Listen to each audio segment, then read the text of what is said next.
कह रही हैं, जरा आपकी प्रतिक्रिया। देखिए, सबसे पहली बात तो वो केवल रोक नहीं लगाई है, गैर संवैधानिक करार दिया है उसको। ये बड़ी बात है कि वो गैर संवैधानिक था, यानी सरकार जो है संविधान के उल्लंघन में ये काम कर रही थी इतने साल से। और इस स्कीम के द्वारा उगाए गए पैसे कितने संवैधानिक है, ये भी सुप्रीम कोर्ट को तय करना पड़ेगा, आगे नहीं पीछे। दूसरा, जो निर्मला सीतारमन जी की बात है, जो उगाही कर रहे, जो लिस्ट आपने दिखाई, इनकम टैक्स का छापा पड़ता है, बिजनेसमैन बॉन्ड खरीदता है, जी ईडी का छापा पड़ता है, बिजनेसमैन बॉन्ड खरीदता है। डेट आसपास की डेट है। हमने भी दिन में जब मैं आया था आपके साथ, तो एक 5 दिन के अंदर भी बॉन्ड खरीदे गए, दो ऐसे जी घटनाएं थी।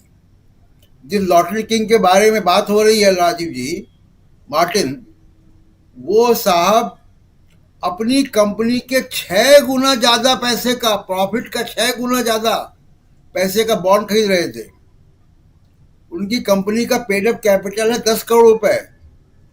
बॉन्ड खरीदे उन्होंने कितने, 1300 करोड़ रुपए के। तो क्या वो चंदा देने के लिए भी चंदा ले रहे थे? कौन, किनके पीछे कौन था? जी तो ये इतना बड़ा घोटाला राजीव जी है। इलेक्शन अनाउंस होने के एक दिन पहले जब हम बात कर रहे हैं, ये दुनिया का सबसे बड़ा घोटाला, राहुल गांधी जो बात कह रहे हैं 100% सच है कि लोकतंत्र को हाईजैक करने का घोटाला है ये।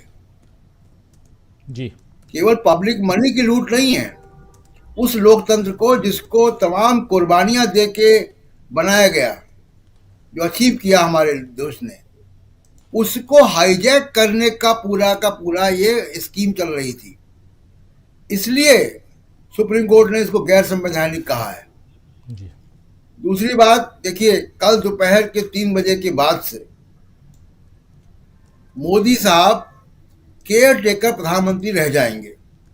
मॉडल कोड ऑफ कंडक्ट लागू हो जाएगा कल से, जी बिल्कुल। दोपहर के 3 बजे के बाद। और उसके बाद हम देखेंगे कि इसका जो राजनीतिक पहलू है वो कल से आपको दिखाई देना शुरू होगा। लेकिन मैं अपने तजुर्बे से राजीव जी बता सकता हूं कि इलेक्शन की शाम, इलेक्शन के पहले इतना बड़ा घोटाला अगर सामने आता है देश भर का, भले ही आपने मीडिया का बड़ा सेक्शन अपने खरीद रखा है, लेकिन कुछ काम नहीं आएगा। इलेक्शन का एजेंडा तय हो चुका है, अब इसी पे इलेक्शन होगा। वो इलेक्शन के बाद क्या होगा वो राहुल गांधी कई बार तय कर चुके हैं, युवाओं का लेकर और सारी बातें हम लोगों के सामने है। किसानों का मुद्दा है, युवाओं का मुद्दा है, जनसंख्या, वो जातिवाद जनगणना का मुद्दा है, सामाजिक न्याय के मुद्दे, वो हम देख चुके जी हैं, वो एजेंडा सामने है। लेकिन इस वक्त सबसे बड़ा एजेंडा लोकतंत्र को हाईजैक करने का, दुनिया का सबसे बड़ा वसूली रैकेट चलाने का है। अब इसमें सुप्रीम कोर्ट को पहली बात, कोई जो बात प्रेम कुमार जी कह रहे थे, बिल्कुल ये विलफुल डिफाइंस है। जानबूझकर सुप्रीम कोर्ट के आदेश की अवहेलना की है सुप्रीम स्टेट बैंक ने। और मुझे लगता है कि आज नहीं कल सुप्रीम कोर्ट ने बहुत मौके दे दिए स्टेट बैंक को, अवमानना का मामला सामने आएगा ही आएगा। लेकिन कुल मिला के राजीव जी इसका इतना ही कहूंगा कि ये इलेक्शन का एजेंडा यहाँ से तय हो चुका है। मोदी जी की भाषण देने की कला, मीडिया, कॉरपोरेट जो अभी सामने हमारे सामने हो गया, एक्सरे कॉरपोरेट का हमारे सामने है, ये अब कुछ काम नहीं आएगा।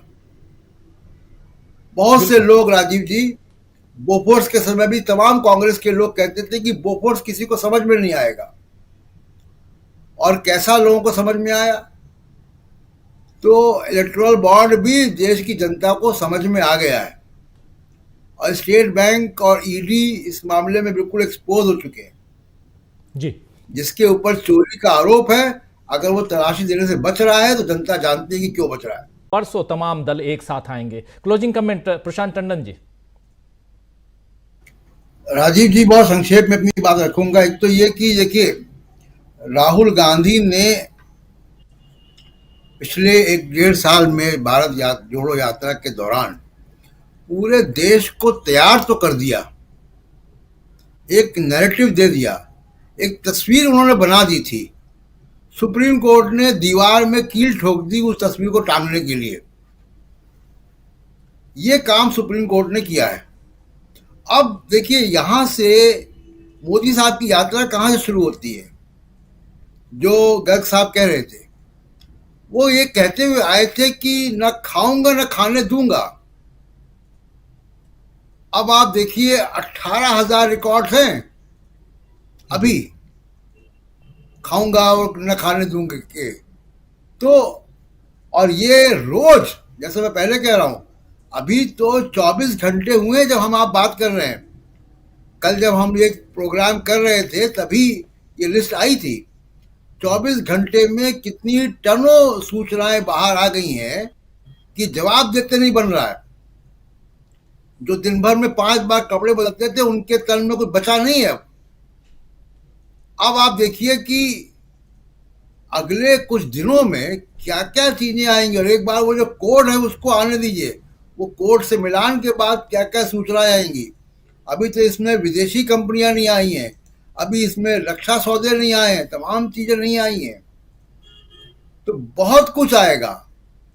और देखिए, जो युवा है, जो छात्र है, जो बेरोजगार है, महिलाएं हैं जो महंगाई से झेल रही हैं, मोदी जी ने ही तैयार किया उनको कि अपनी मुसीबत का ठीकरा किसी और पे फोड़ दो।